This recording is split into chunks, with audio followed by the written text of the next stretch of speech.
So this little thing is not, it's not like, it doesn't have any real, like skate history kind of importance, but it's important for me.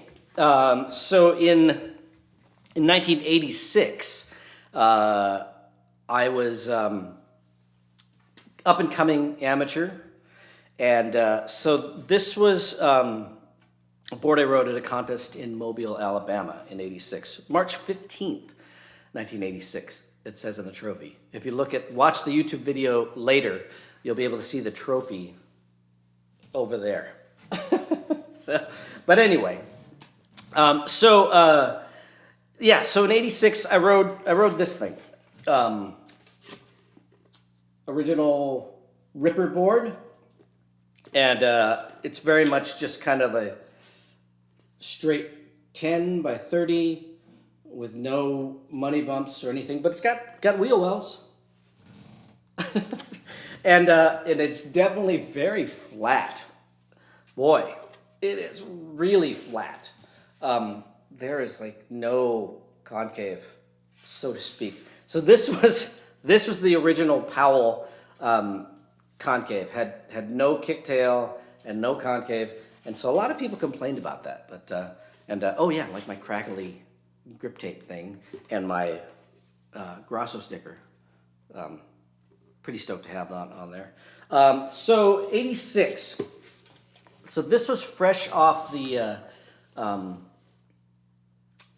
of on the heels of filming the Future Primitive video, or the Future Primitive video maybe it just came out, and that I'm in the segment at Lance's ramp.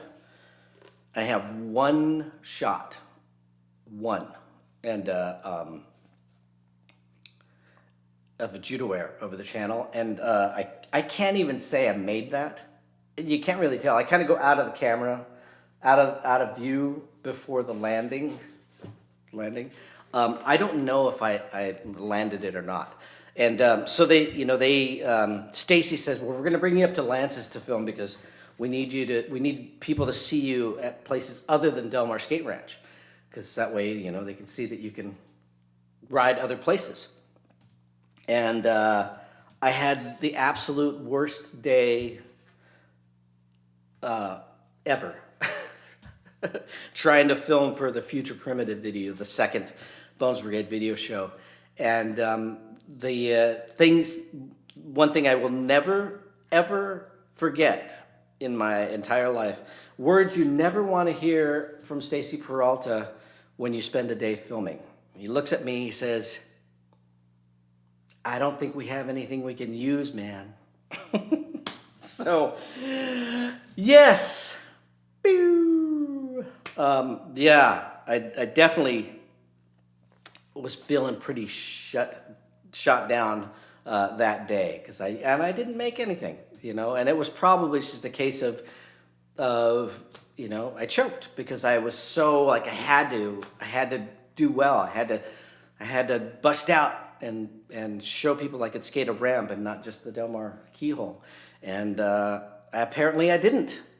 so anyway, this is I ended up at this contest in Mobile, Alabama, and for me, this was sort of the first big West Coast meets East Coast kind of contest, and so I'm supposed to be the hotshot West Coast am for Powell Peralta, and we're all gonna meet up there. And my other teammate, which I hadn't met, was Chris Borst, and so Tony and I flew up from San Diego, and the others flew from LA, and we met up in Chicago.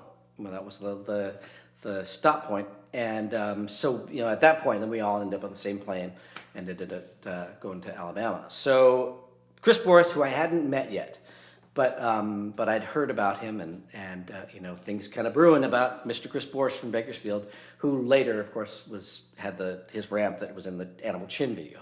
But so we get there, and I'm kind of like, okay, I've got to meet this Chris guy that rides for Powell, who's my direct competition, because we're on the same team. So you really got to kind of step up.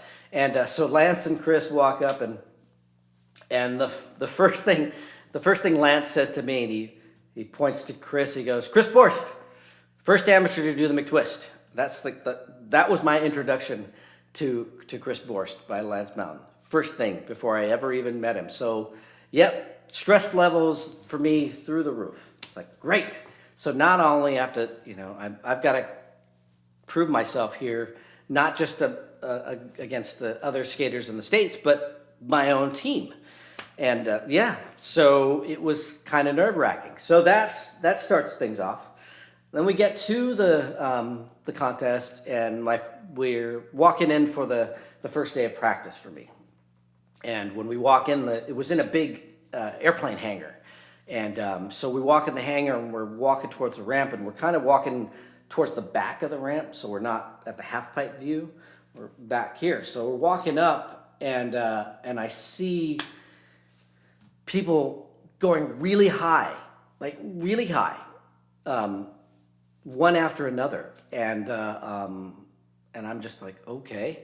And kind of hearing from Lance and the guys, it's like, oh, it's it's so and so, it's Henry Gutierrez, oh, it's Alan Midget, oh, it's Buck Smith, or it's so it's all these guys that I had read about and heard about in the magazines, but I've never met. And so I'm thinking, whoa, okay, stress levels kind of through the roof again. Here's guys that are ramp skaters that I'm coming from Del Mar Skate Ranch, and I've got to try to live up to what they're doing. And already I'm kind of a ball of nerves. And it's like, okay.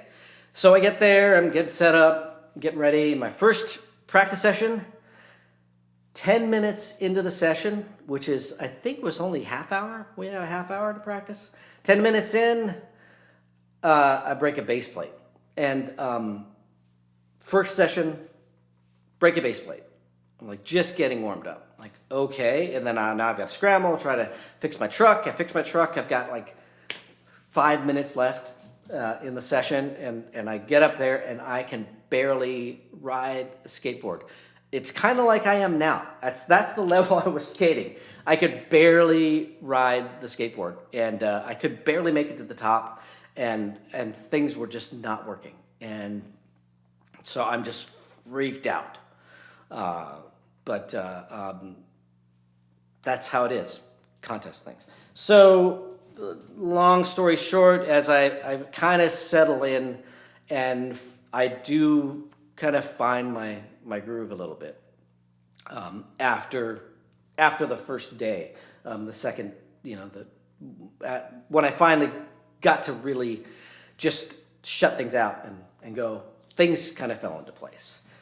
But there was still this kind of pressure on me, and sort of was one of those things where you're kind of like, you're going through the whole thing and you're like, yeah, and then you realize it's like, oh, I'm in the finals. It's like, oh, wow, okay. And then that was a head-to-head contest. So, back then you end up skating a lot because it's like winner's bracket, loser bracket. So you're bouncing back and forth and then suddenly it's like me and Jim Murphy, Jim Murphy, who is definitely the crowd favorite as far as the amateurs go. And so it was me and him head to head, and somehow things lined up and I ended up winning that contest. So yes, so this board, again, it doesn't really have like skateboarding world super historic significance, although I guess this is the first Ripper board, which I think is basically the Ray Bones shape, just a straight 10 by 30. And then my very short-lived Norfleet clothing company sponsorship, and of course Witt's Carlsbad Pipeline stickers. Witt's my first sponsor. So I keep this board because even if I had gotten like 8th or just making the finals, I would probably still have this board, because knowing that it's like, okay, this is my first outing and I'm supposed to prove myself, and I feel like I did. So I'm proud of that. So, and that's why I keep the trophy too, and it's kind of a big trophy. But anyway, so that's my skate story. It's just for me.